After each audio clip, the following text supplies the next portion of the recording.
Purple Daily is daily Vikings entertainment. We just want the Vikings to win a Super Bowl before we die. I will ride with this group. Seriously, man. Please. And away we go.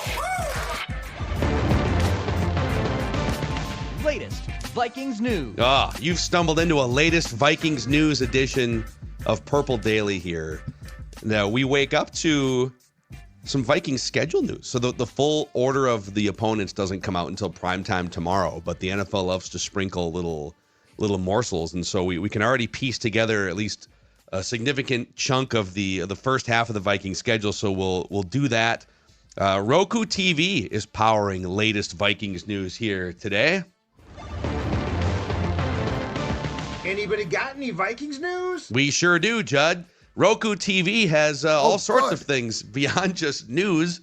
They've got sports. They've got entertainment because they've got all of your favorite apps for you to decompress with your family, your loved ones after maybe a long day at work, whatever it may be. The Roku TV in the Mackie living room, that 65-inch glorious Roku Pro Series TV is what brings us all together.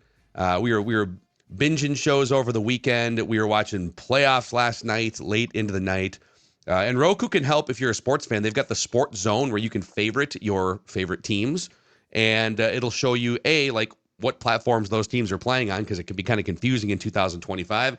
And it'll give you adjacent programming options. Roku.com to learn more, or shop at a retailer near you. Latest Vikings news. Yes. Breaking news this morning. So the NFL announced the international games. So they're definitely pushing out the walls, and they are feeling out what is possible. It started off all those years ago. Let's try a game in London, maybe 2, maybe make it 3. So now we have a game in Brazil in week 1, Chargers and Chiefs, Vikings and Steelers Ireland week 4 official. Vikings become the first team to play back-to-back international games in separate countries, not including the United States. Week 5, Browns v. Vikings. And then there's a couple other London games involving like Jets, Broncos, Jaguars, Rams. We've got a Germany game, week 10, the Germans, the Colts and the Falcons.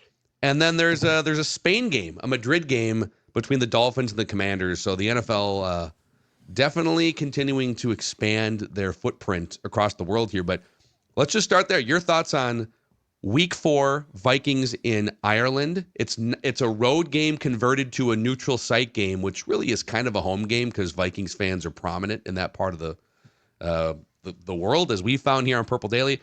And then Browns Vikings in week 5. It's interesting. I don't mind it. It's a long flight to Dublin.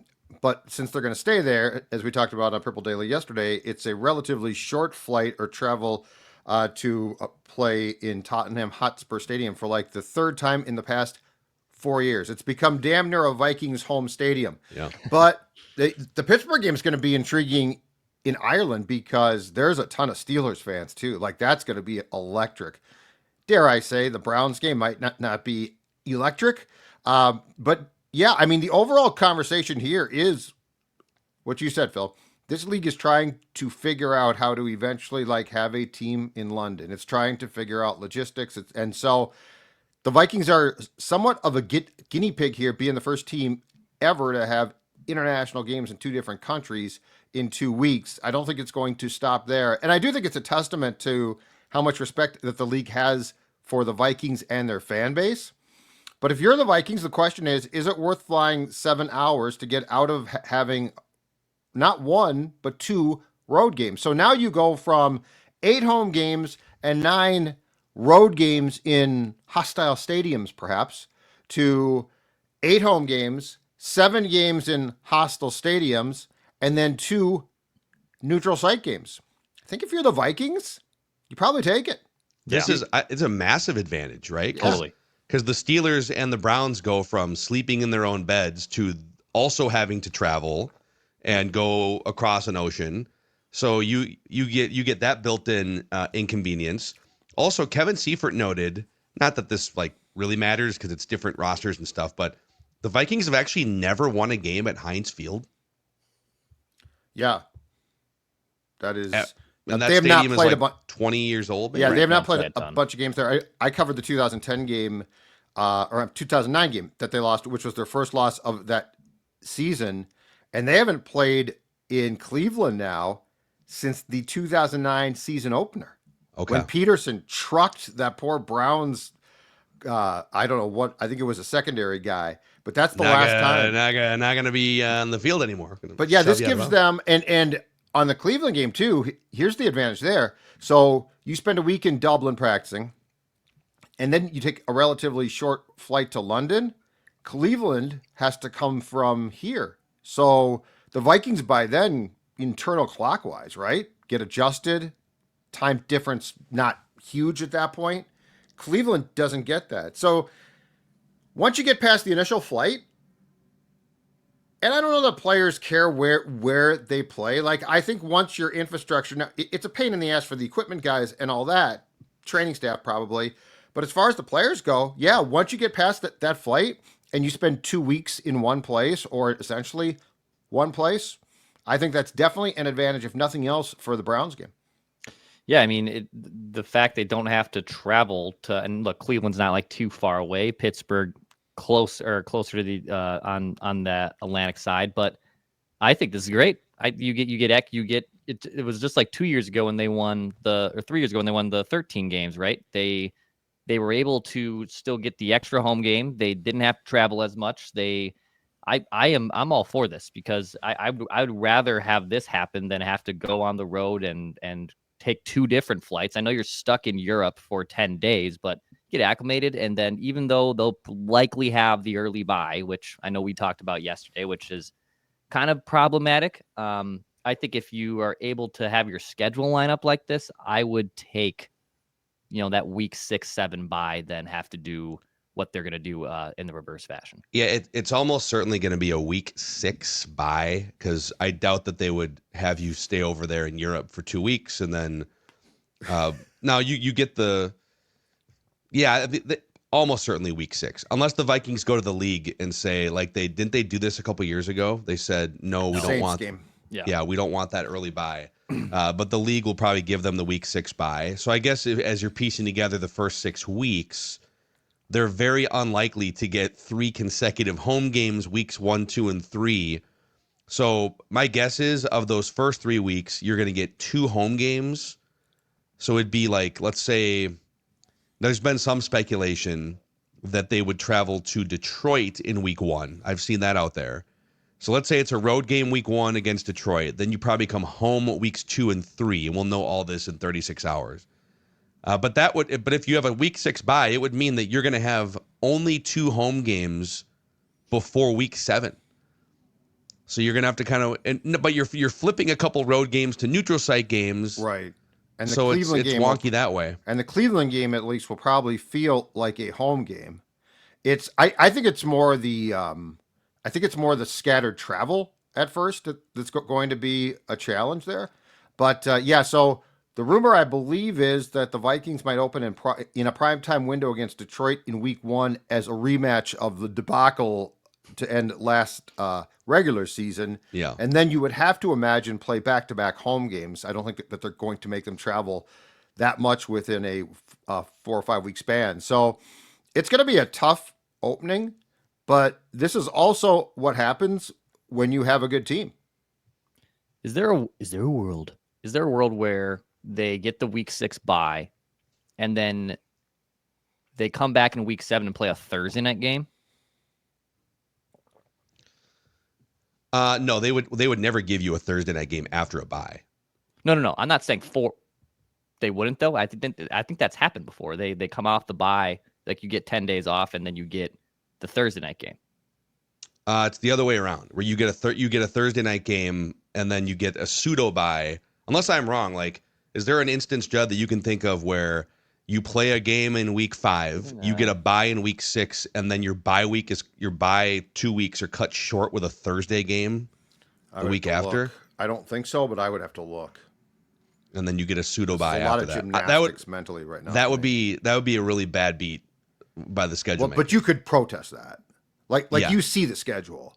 So, but I'm guessing that they'll get a bye, and then so I think what logically should happen is they'll get a bye in week 6, week 7 home game. Because you're going to have to get home. Like that's the thing. The one thing, if you're the Vikings, that I think through this first portion of the schedule, you're going to be incredibly cognizant of is the lack of being home. Like not just home games, but literally being home. Yeah. So like for your rest and recovery, very important now, right?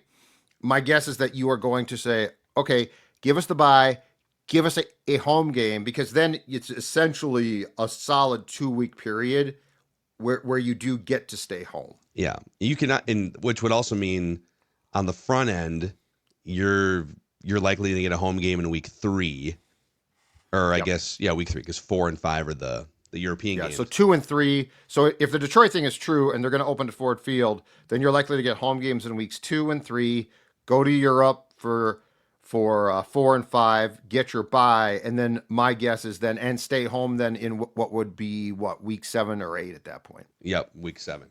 Okay, Jonathan Greenard has commented on Instagram here. He's not very happy about this. This is all just hot off the presses here, boys. So much Vikings news. Yeah, so he's reacting to some account called Football Forever. That posted breaking. The Vikings are the first team ever to play back-to-back international games in different countries, facing the Steelers in the first ever regular season NFL game in Dublin, blah, blah, blah, blah. And Jonathan Greenard comments, SMH. Shake my head. So he doesn't love this. I feel like someone needs to explain. Jonathan, you're taking what would be 2 road games, converting them to neutral site games, and you're actually kind of reducing a travel week, because what they're going to do is they're going to post up somewhere pretty close by between Dublin and London, right? Yeah. They'll just go a quick shot over. Yeah. I don't know. It's like going from Chicago or something. We have to map out the flight, but it's not that far. And you get to hang out. Now, you're in a different country for like 10 days.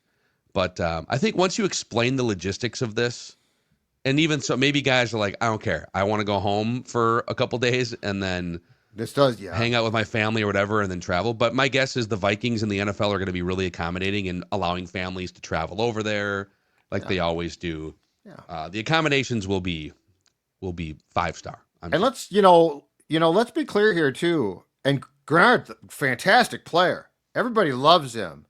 But once the season starts, the grind starts. Like, this isn't about your comfort. This is not about a fair schedule that gets you home or something like. Once training camp starts, it starts. So like adversity, John, your family doesn't exist. Injuries, starting on July 27th. Sorry, guys. I got bad news for you, John. And you're a hell of a player, but I got some bad news. There's a chance you're getting Thanksgiving somewhere else. Dallas, for instance. I'm just saying that from a human perspective, this league does not care about that. Judd actually already had this conversation with Don, so he's just replacing Jonathan with Don. Of like, Don, training camp, and we got games and holidays. We're ready to go. I always told you guys my story. 2003, first year on the Packer beat, and Don's like, "Well, you'll be home for Christmas, right?" Like, I mean, they don't play on. Oh, yeah, they do, and they play on Thanksgiving. I said, this league does not care about your calendar. They're going to put a 4th of July game on the schedule. Yeah. When you least expect it.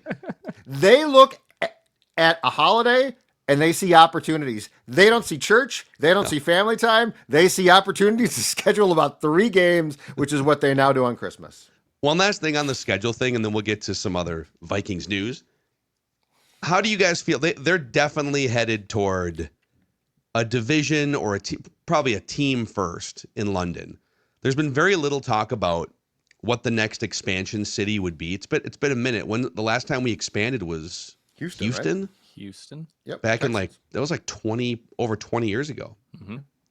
So the NFL is due to add a couple teams. We've had teams relocate, like the Raiders.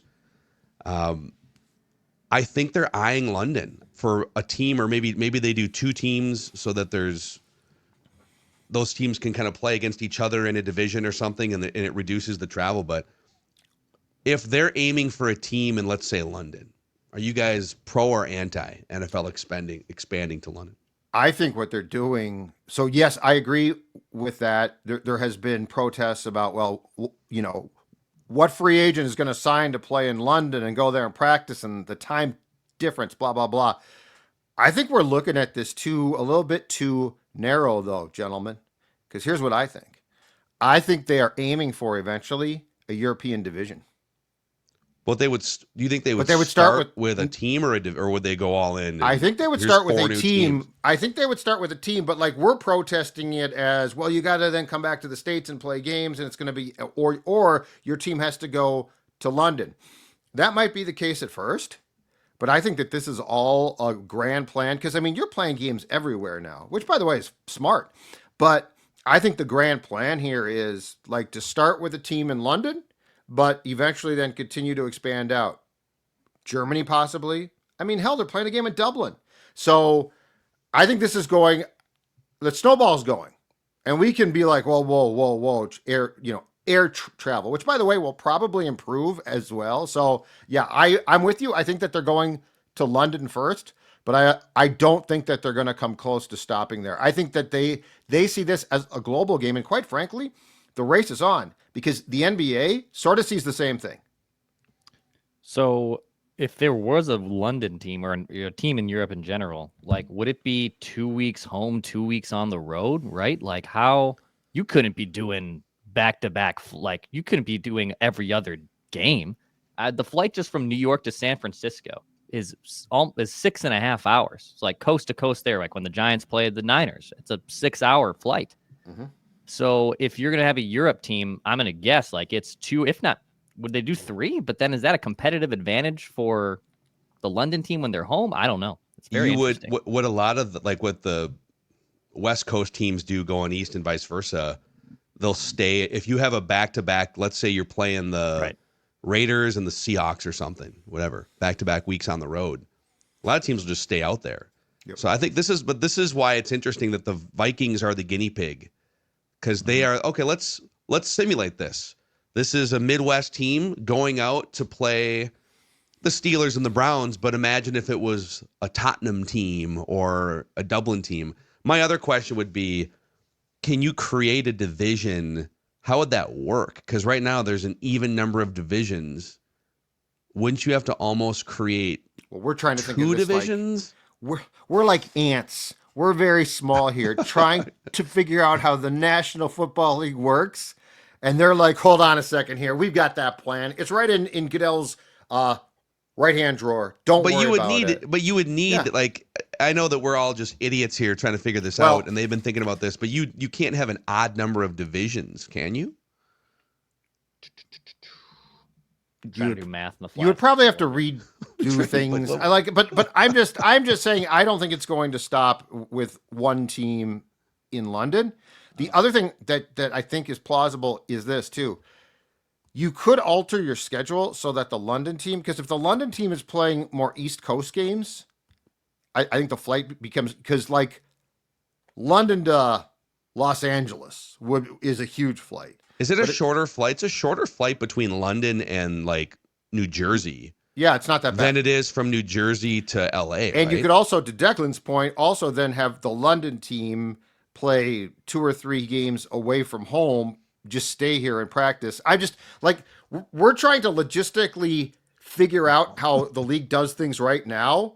And the league is like, that's not how we're going to do that. And we don't see that. So you don't think they're having the same exact conversation right now? Or they're like, I think they've had it. What if like, I think they've had it. Could someone Google the distance between London and I think 3 years ago. What if there's an odd number of divisions? Bob, can we do that? I have been Googling flights from like San Francisco to New York to London, London to New York. What's New York to London? For the last 5 minutes. What's JFK to like London to New York is a 7-hour, 55-minute flight, so almost an 8-hour flight. But that's against the jet stream. That's right? against the jet streams. But a New York to London flight time is 7 hours, 15 minutes. So about there you go.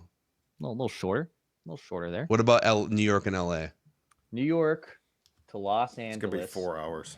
Is no. That's way New York longer to than Los that, Angeles is 6 hours and 10 minutes, man. That's a long. It's 4 hours to San Diego from. So it's just as bad right now. So what are you talking about? The problem is the London to Los Angeles stuff, which obviously that wouldn't happen very often. But anyways, I don't know. I think we just solved it all. They should hire us. Long story short, boys. 11 hours. God.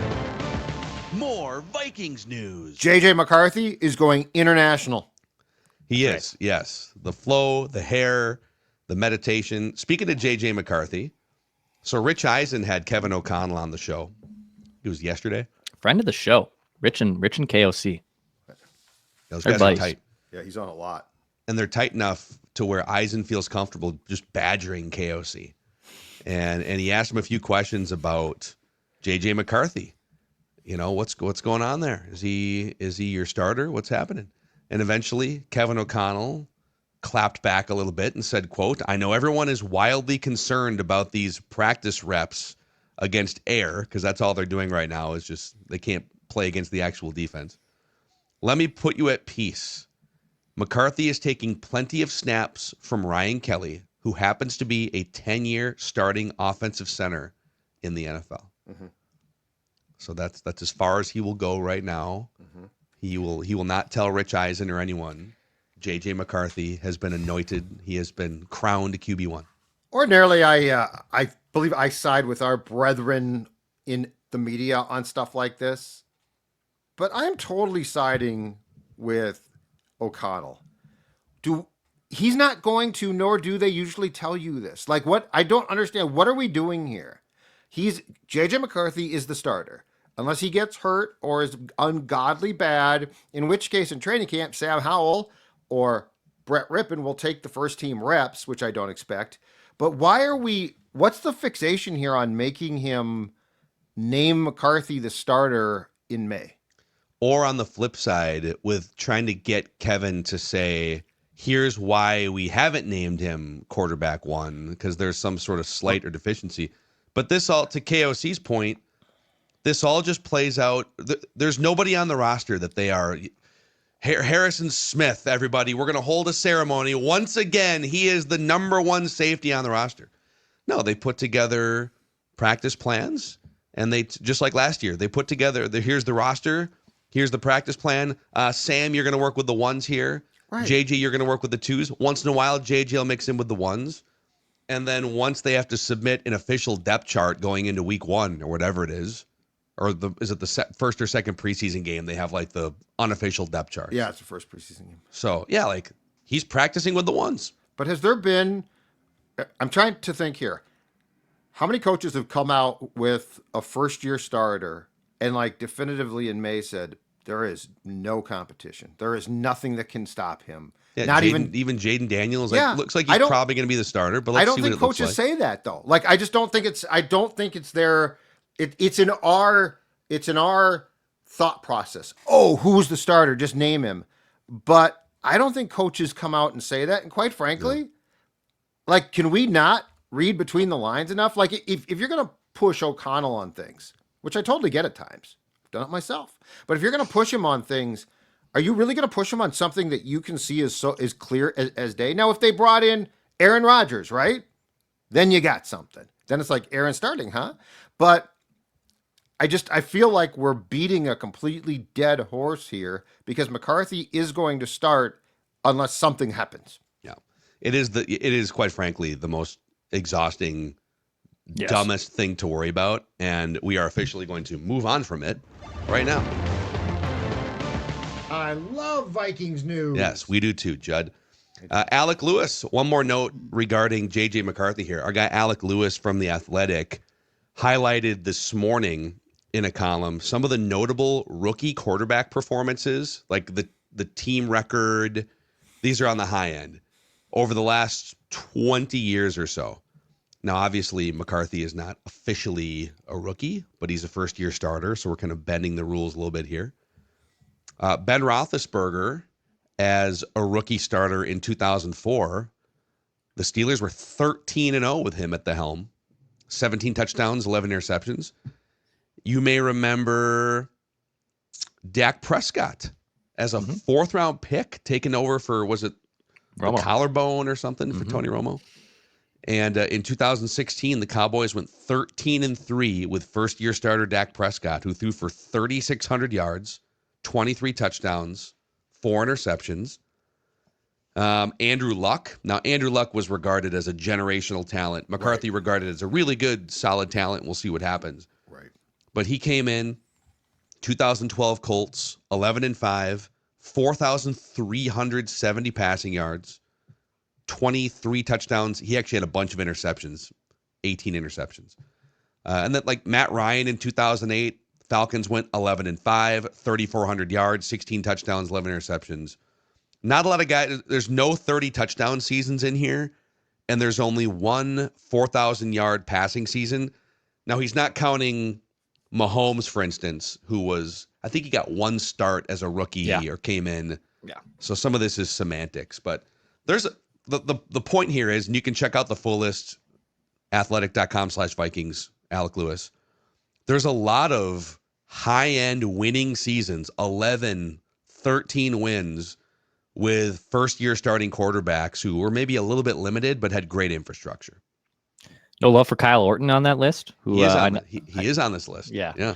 10-5 season for Kyle Orton. QB wins, 9 touchdowns, 13 picks. I mean, this is where if you're insulated with a good structure, like I think we're number one.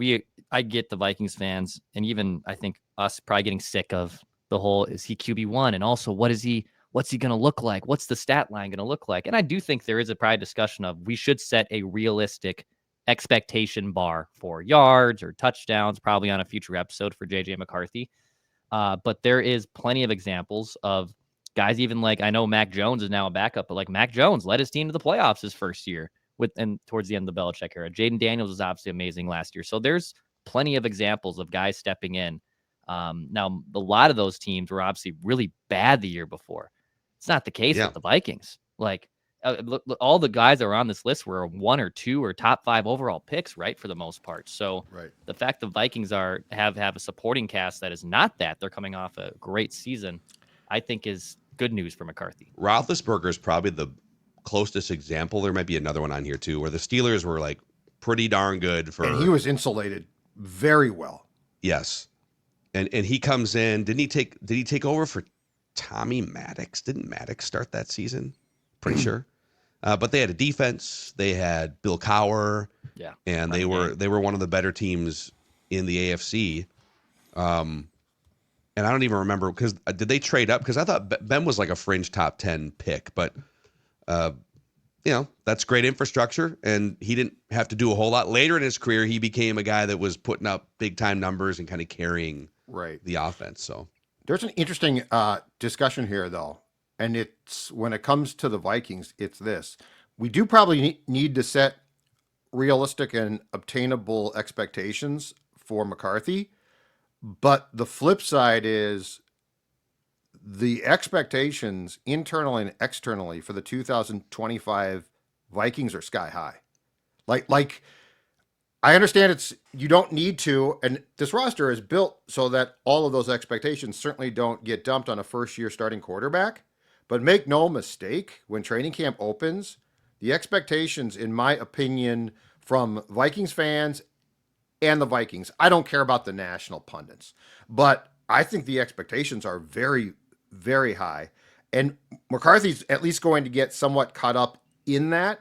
But when you have done what this team did, when you go out and get a free agency class and spend the type of dollars that the Vikings spent, it's veteran players. It's not like, hey, try to do as good as you can, and in 25 and in 26, are we going to show them? So it does create a really interesting discussion, I think, because if you say, well, JJ McCarthy has to lead this team, he's got to throw, blank amount of yards and blank amount of touchdowns, you're probably setting yourself up to be disappointed.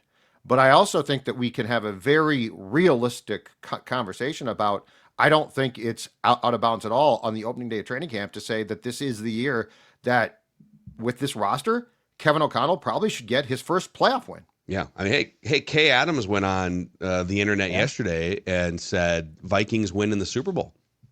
Did she? She loves McCarthy. I know loves that. McCarthy. She's talking about McCarthy.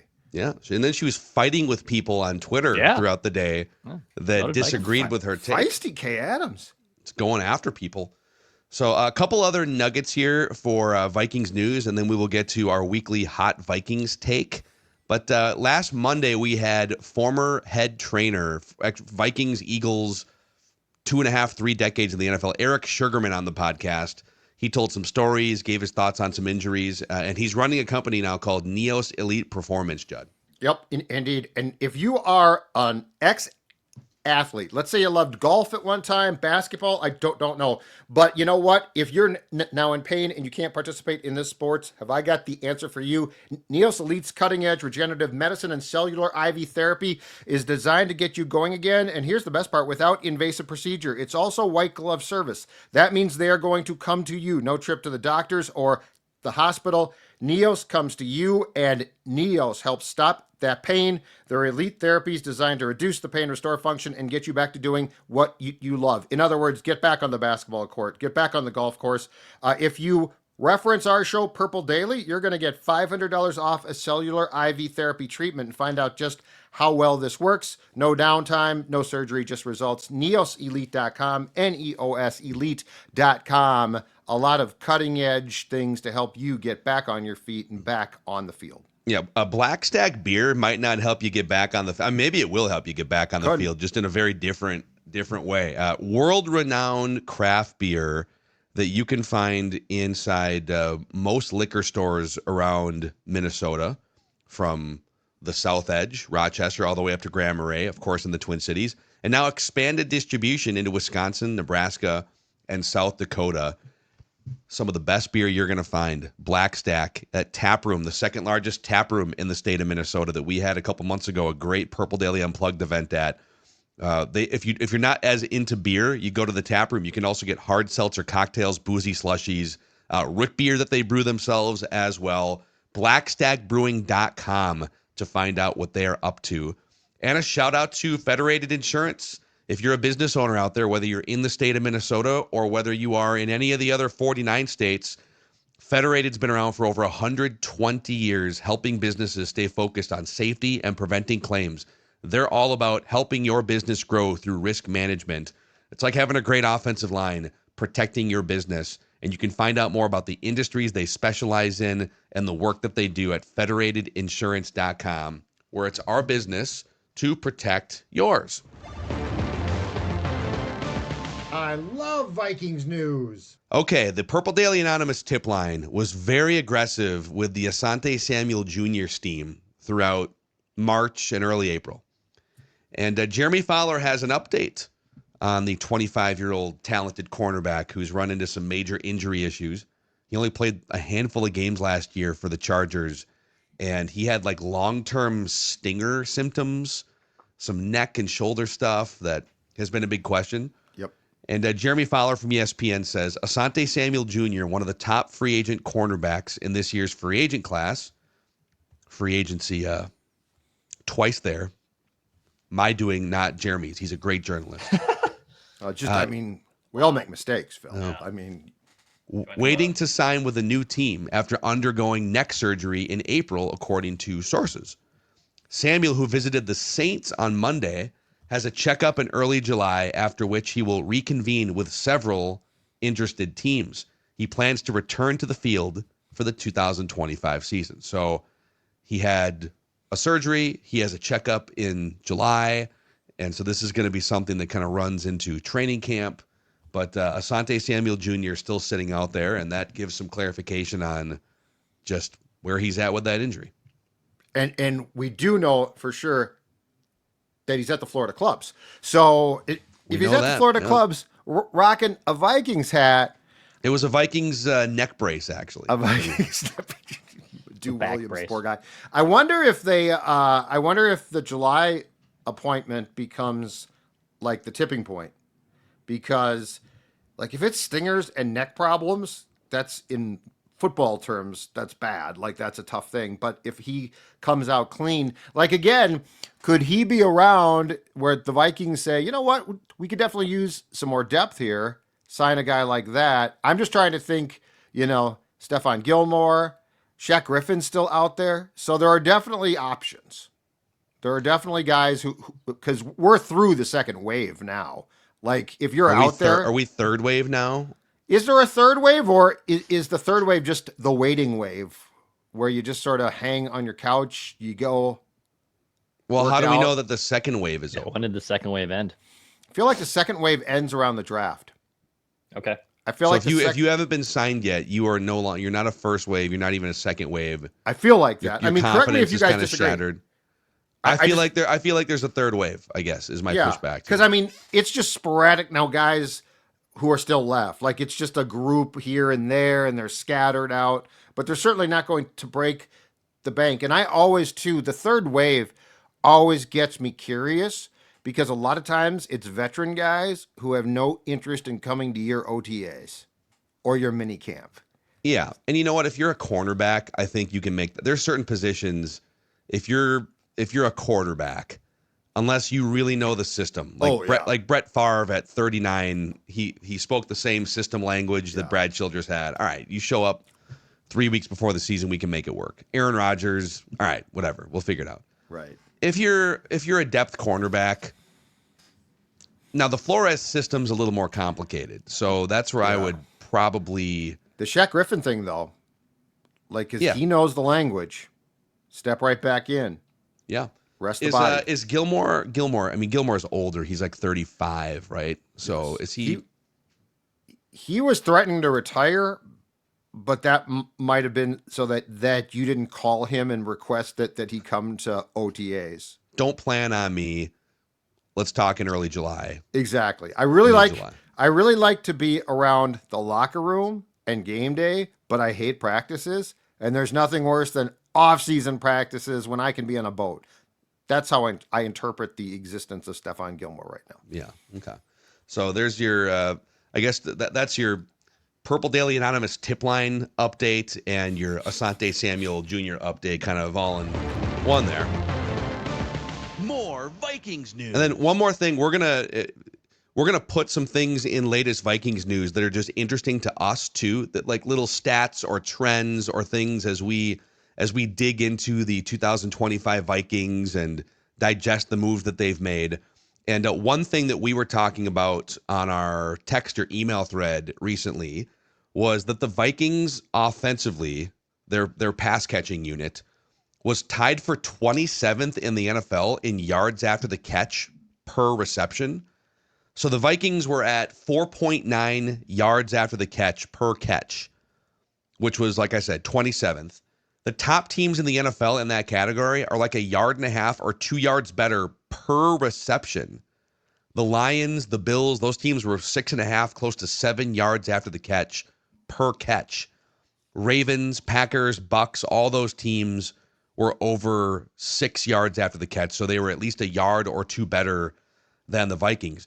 Now, some of this, there's so many factors, right? There's scheme, there's depth of throw. If your scheme has a lot of crossing routes underneath, like the Lions, for instance, and you have an accurate quarterback that knows where to place the football, you're going to get more yards after the catch. If you're hunting down the field and you're throwing 15-yard passes to a tight end up the seam, probably not going to get as much yards after the catch, but maybe your air yards a little bit bigger. So there's a lot of factors here. But the Ty Felton draft pick is interesting in that he was kind of a short air yards receiver who used his 4.38 40-yard dash speed to create opportunities. So anyways, your thoughts on the Vikings being near the bottom of the NFL in yak and how they may go about fixing it into next year? I think the Felton one is, I think Felton was drafted in particular with the thought that he could help this out. And let's talk some football here, okay? Let's break this down. Sure. Football. I don't know that the Vikings have, and this is not to say that Jefferson and Addison are incapable of yak. We've seen them get it, okay? But bear with me here. I don't know the Vikings have a receiver like Felton currently who can put his foot in the ground after like a, let's say, 8-yard catch and explode. You know, they've got guys with great hands. I don't know that I would not call that Jefferson's forte. I mean, he's a marvelous player. He's a wonderful route runner. He is, and he's got phenomenal hands, and he is one of, if not the best in the game at what he does. But, you know, and this is certainly not Jalen Naylor, who's incredibly fast, but I don't know he puts his foot in the ground and explodes. That's a different skill set. So I think there's an eye towards the fact that Felton can do that. And dare I say that makes him a little bit, in some ways, almost a hybrid running back receiver. Because, like, I think of that, and I think of a running back who, catches a short pass, screen pass or something, and just takes off. So I do believe that Ty Felton was drafted, at least for the future, with the thought process that he would give them an element of their game that they're lacking now. And Yak's incredibly important. Like if you can get Yak, now a play that ends at the 28, you're in the red zone, something like that. So, yeah, I think there is a definite eye internally towards improving that. And if you look too, it's not a huge difference. Like it's not like the leading Yak team gets 10 more yards or 15 more yards. It's a fairly close statistic. So to make up the deficiency doesn't exactly require having to move heaven and earth. Yeah, but it does. It is, when you're talking an extra yard or 2 yards Huge. per catch, that's Huge. Some of that is like really important for setting up third and shorter or more avid or scoring a touchdown. And I was curious, were the Vikings better at this when they had a more precise and accurate intermediate passer in Kirk Cousins? Because Sam Darnold was great on long passes, and he hit more home run balls than any quarterback in recent Vikings history. When it came to some of the shorter intermediate stuff, there were some ball placement issues, accuracy issues, interceptions and things like that. Yep. But what's kind of crazy is the Vikings were actually worse in terms of yards after the catch per reception. It was 4.7 in Kirk Cousins' first year, and only full year in Kevin O'Connell's system. So some of it might just be the weapons they have aren't necessarily the like you said, stick your foot in the ground and get the extra couple yards. And some of it might be scheme related. Kevin O'Connell might have to tweak his scheme. Do you have statistics on the Viking success rate in the screen game?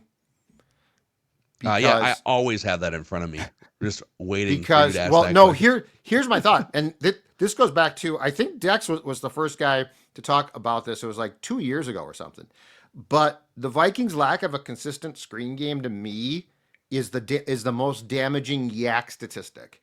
Because if you think about Yak, like you get a pass, screen pass, right? It's like 5 yards, okay? And you got to sort out the laundry then to explode. Like it takes putting a foot in the ground, but it also takes being adept enough to do that and then get out of that cluster. So I'm just thinking, if a guy like Felton can catch a screen pass, and if the one thing the O'Connell administration has taught us is as good as he is, the lack of consistency, I think, in the screen game has been the one thing where it's like, if you could get that down pat, you would be really dangerous in another area that I think would give you a huge advantage. I'm going to save that one. We'll do a deeper dive maybe next week on latest Vikings news. Should this be latest Vikings news, or like, I feel like this needs a sounder and a category of its own here, because it's like musings or thoughts. We'll workshop it. Yeah. Why don't you put together a few like more you're sounders? like you're Do you have sitting this there- information? We need better. I love Vikings news. It's like your wife says, "Honey, it's time to eat," and you're like, "Honey, not right now." Why? What's wrong? I'm pondering some Viking statistics here. Yeah. Why don't you workshop some? You send in some voiced over sounders, on. and we'll put some. Yeah. We'll put some stuff behind it. I just don't know if it's news. Anybody It feels to got me like any another, Vikings like it news? feels like we're in the lab. What if it was tidbits? Yeah. Something like that. It's Nuggets? not dinner, it's supper, right? Like It just feels like we're in the lab now. Like the news, we're hashing it out, and it's coming from other places. I think you need to record something that specifies not really Vikings news, more of a Vikings tidbit, more of a Vikings anecdote. Deep thoughts, tidbits. Okay, all right, I'm working on it right now. Declan this week has the hottest Vikings take presented by Standard Heating and Air Conditioning. yeah, it's like 90 degrees, okay? And in fact, I hung out with my friends from Standard yesterday. They said they had over 190 calls of people having to deal with air conditioning maintenance, man, because your air conditioner is maybe on the fritz as the warm weather comes. How about this? Whether that air conditioner is obviously on the fritz, you need to get it fixed, or you want to make sure that that thing's going to be okay for the summer. You should contact Standard.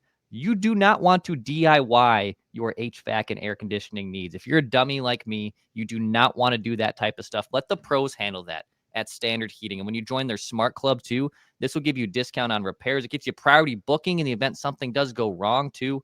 So go to standardheating.com. Shout out to Standard Heating for powering our hottest takes.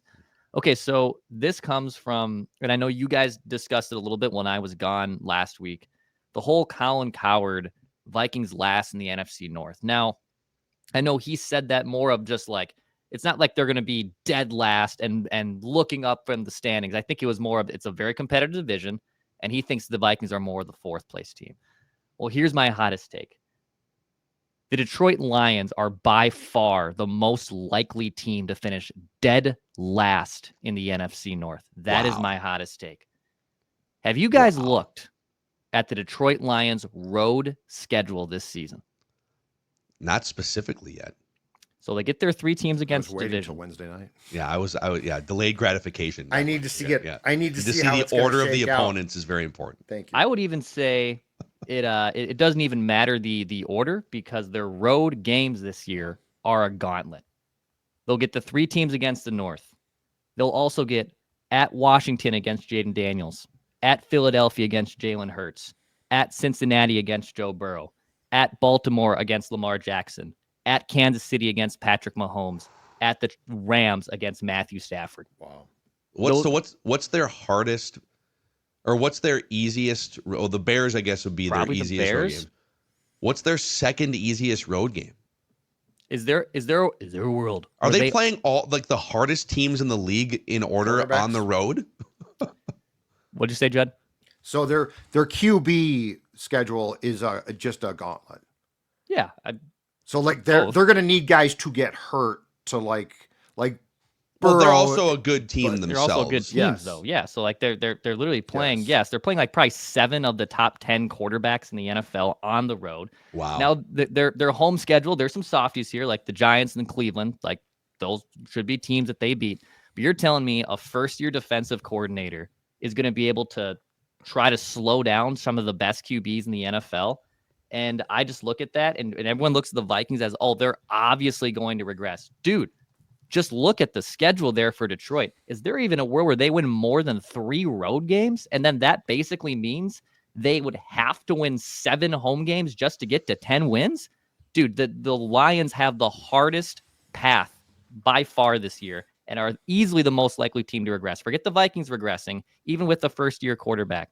The Detroit Lions, my hottest take, is easily the best choice to finish last in the NFC North. I mean, there's a lot of regressing factors going against them.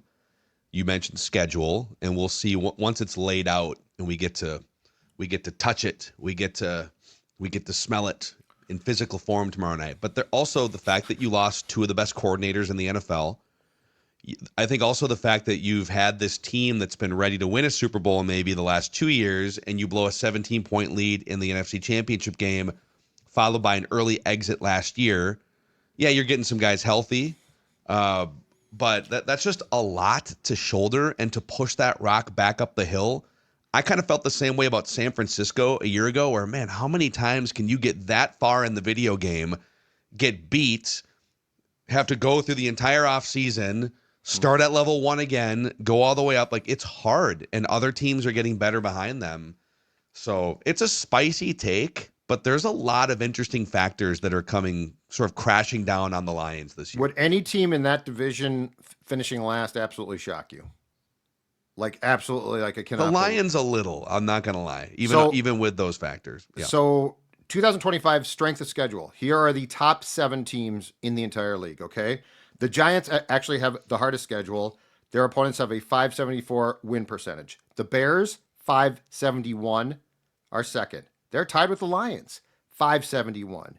The Eagles are 4th, 561. The Cowboys are 5th, 557. And 6 and 7, tied, the Green Bay Packers and Minnesota Vikings at 557. Yeah. So this division is going to be one, it's good, but second of all, it right now things always change. But right now, it's a killer as far as these schedules go. It's probably going to produce 4 very competitive 8 to 12 win teams. Yeah. 8 to 11 win teams. I would agree. I think the 14 win season is probably, at least right now, as things stack up, not going to happen for a team in that division. Yeah, because unless the Bears just completely slip up again, or Caleb Williams is a turnover machine, because if the Bears aren't a guaranteed 2 victories, here you go again. The math. Here you go. I'm just saying. Jumping on the Bears. Ben Johnson seems like the greatest guy in the world to me. What makes you think he's a great guy? I don't know. Oh, did you see him at his press conferences? He's always smiling. He's chipper. He looks so happy. He's a robot.